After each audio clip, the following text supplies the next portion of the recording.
don't make this one common mistake when making tofu soup. Everybody does it, and by the end of this video, you will know what one mistake not to make. Stay tuned.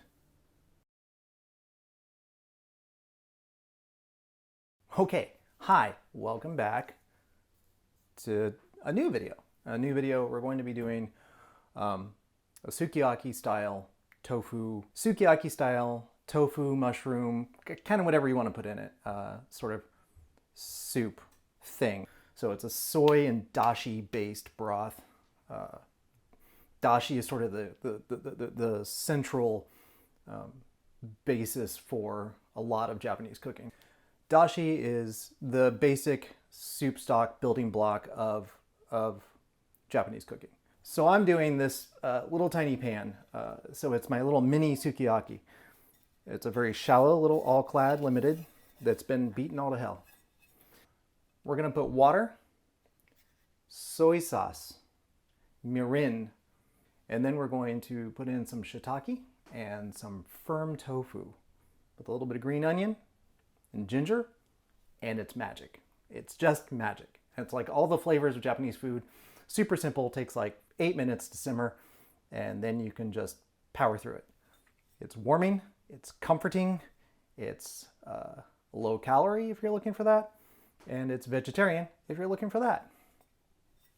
So let's get started on sukiyaki style tofu with mushrooms and sea vegetables, whatever else you want, because it's delicious. Starting with water. I'm going to fill it up about half of the way with water. And the reason we do half water is because we're going to be putting in tofu. Then we're going to put in some mushrooms. And for flavor, we're going to do a little green onion, and then we're going to put in some ginger. The two bases of this are soy sauce, or its lower sodium cousin, soy sauce with low sodium. And then for a bit of the sweetness that you find a lot in Japanese cooking, we're going to use mirin, which is a sweet sake. I'm going to cut up a few things, starting with garlic. You don't need a lot. Starting with fucking ginger. This is ginger. Toe of clove of whatever. I'm gonna ginger, a knob of, I don't, if you know what ginger is called in this form, just leave it in the comments. I probably know what it is. My brain just left. So you can just cut this whole, right? So we can come down here and we can just take off the super dry part, which is kind of oogie dry part.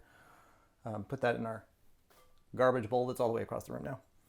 And then for this, you just cut 1, 2. This is all it takes. This is going to give your broth the much needed ginger. Then we use green onion, also called negi in Japanese. This is the organic stuff that I buy at the grocery store. Once cut, you can plant these into the ground and it will grow. And my God, will it grow. I've got some out back that are about 4 feet tall and about this wide, and you probably couldn't use it for cooking because it's about as big as a leek. I keep green onion in the freezer. I cut it up like this, and I put it in a Ziploc bag and I freeze it. I have a whole thing, so you can use it anytime you want. For this dish, for the simplicity of it, because you don't want to think about it,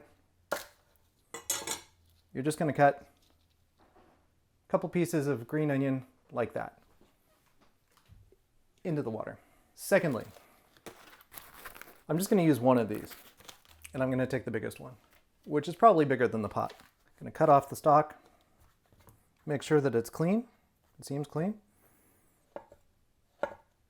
And we'll cut it thin.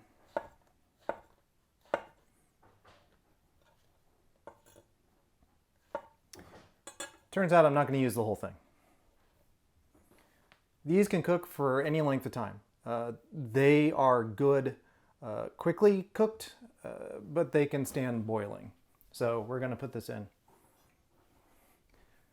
Now, an alternative to fresh, large, giant, huge, other words for big shiitake is a dried shiitake. You can find these at almost any grocery store. We get ours at our local Safeway pavilions, whatever. They're dry. You can soak them literally in the boiling water. You don't have to pre-soak. They'll give off the flavors that you want, the umami flavor. They are delicious. A little chewy, but that's okay. So let's get down to making the soup stock. Now we talked about dashi. Dashi is made a couple of different ways. One of the ways is to take something like kombu, which is a sea vegetable, hand harvested, or so it says. It's a dry piece of seaweed. Only need a little. This whole thing could go into a larger pot and make a lot of dashi. I'm gonna cut it. So if you were paying attention and saw that in slow motion, you would know that it just went everywhere. So I've got a few pieces here. We've got a few pieces of, and this is all we need. This is, for that amount of water, this is more than enough. So I'm gonna take these little bits and I'm gonna put them here in the water. So now it's time for our soy sauce and our mirin. This is gonna give us a little bit of the salt, a little bit of the sweet. It's about 3 tablespoons, maybe 4. Just mix it up. I'm gonna turn on the heat now. And then it's a like amount of mirin. And this is a lot of dishes that you'll cook in Japanese cooking are roughly the same equivalent of mirin, sake, and soy. What I'm trying to say is the balance of salty and sweet is roughly 1-to-1. It's got ginger, it's got green onions, it's got shiitake, soy sauce, mirin, kombu. So it's basically a dashi stock made while you cook the tofu. Organic firm tofu. You can use soft tofu, you can use extra firm tofu. It really doesn't matter what tofu you use. So we're just gonna cut it. And this is going to make it kind of just bite size. It will get soft when you simmer it, depending on how long you simmer it. I like to simmer it a while because I like the flavors to get into the tofu. And I'm going to just put these in. I'm gonna do that. And we are now just simmering. This dish, start to finish, should take you under 15 minutes. It's a breakfast dish, it's a simple lunch dish. It can be served with rice or without rice. It depends on if you want to do rice. You're getting a lot of protein, you're getting some fiber from the mushrooms, you're getting some vitamin D from the mushrooms. You've really got, the flavor is everything. You can make it a little more sweet if you want to mix it with rice, and then you're just going to kind of carb load for the day. But it's a very filling experience. Now that we're starting to come to a boil, I'm going to add in some wakame. Wakame is dried seaweed. It expands a lot. It's fun to eat, and it's got a little bit of that kind of ocean flavor that the kombu has, but it's not as concentrated. So it kind of gives you, this is giving you texture and fun things to play with inside of it. They start very dried and very light. Sorry, we can go down here. Very dried and very light. Black, but they will bloom as soon as they hit the water. So I'm gonna put those in there. They will also pick up the flavor of the sauce. I cook a lot of things, but I cook everything for flavor that I want to taste. And that's kind of my recommendation for everyone else, is learn what you want to taste and then make that happen. And I'm doing that with this. I know what sukiyaki tastes like. I know the elements that I need to get in here to get sukiyaki flavors into a dish. This could be made with anything. I could put eggs in here. I could put broccoli in here. I could put cauliflower in here. I could put cabbage in here. I could make it a full sukiyaki. But what I'm doing for my breakfast is I'm making tofu simmered in this kind of sweet dashi soy broth with all the kind of flavors that take me back 30 years eating sukiyaki, but without all the hassle, without all the cleanup, without all the mess. So I'm going to give it a little taste, see where we are. The sauce seems a little light, so I'm thinking it's going to need more soy sauce, but let's try.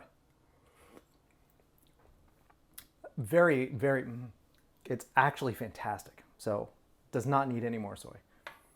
If you use less soy, if you make it lighter and you get all the flavors that you want, you can drink the broth when you're done. Let's take a look at it real quick. So as you can see, the wakame is already completely opened up. This is basically done. Let's get a bowl to put it in. Fancy bowls.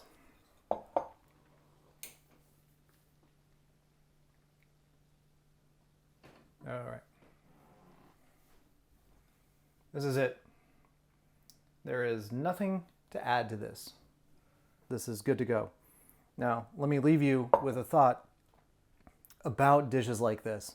They're super simple. They're very fast. They're very savory.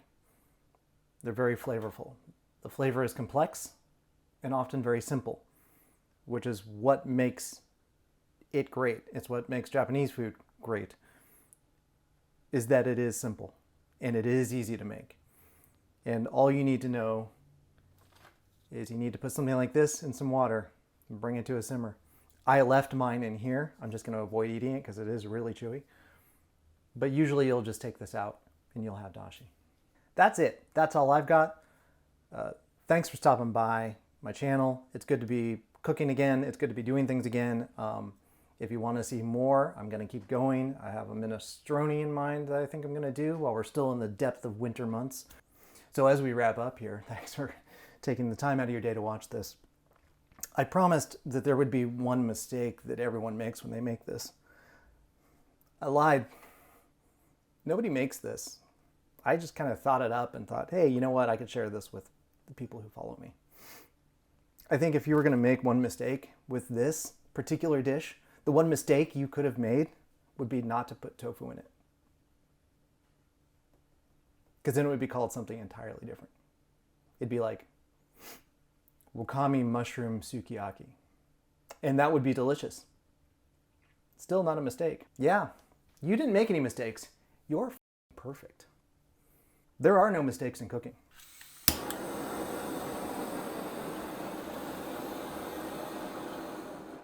There are a few mistakes in cooking. Number one is pointing a torch at your ceiling. Don't do that. Thanks for coming, guys. Have a great day. Have a great night. Have a great morning. Great week. Have a really good year.